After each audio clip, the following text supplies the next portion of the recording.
In this question we have different combination of dielectric into the capacitors, and we have to calculate the net capacitance. The plate area is given as A and separation between the plate is given as D. Now one thing to note is that the thickness of each of the dielectric slab is same. So we have, let's say, talk about A figure, then the thickness will be D by 2 and D by 2. Here the thickness will be D by 3, D by 3 and D by 3. Here both the thickness will be D as well as D. Now we have to calculate net capacitance, so let's talk about figure A first. Now clearly that, let's say, the capacitance of this capacitor is C1, the bottom one is C2. Now clearly that the potential difference across the plate of the capacitor C1 and C2 are not the same, so they are in series combination. So I can write 1 by C equivalent is equals to 1 by C1 plus 1 by C2. On substituting the value, we have epsilon naught A into D by 2 1 by K1 plus 1 by K2.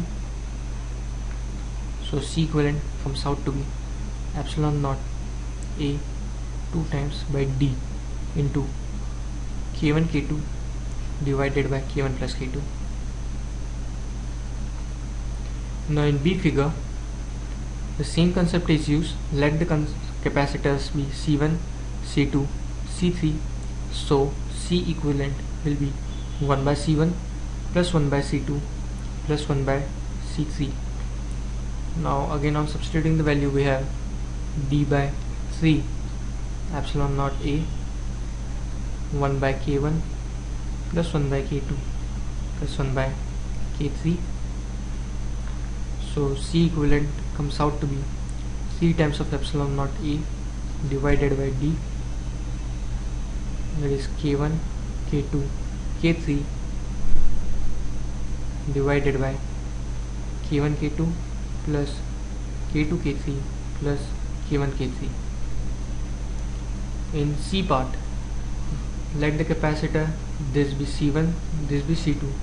Now one thing to note, that the potential difference across the plate of C1 and potential difference across the plate of C2 are same. So this combination is a parallel combination. So C equivalent can be easily manipulated by direct summation, that is C1 plus C2. So we have epsilon naught K1, area will be half here because the plate are divided into two parts, so A by 2 into D plus epsilon naught K2, area is again half, into D. So C equivalent comes out to be epsilon naught A by 2D K1 plus K2. That is the answer.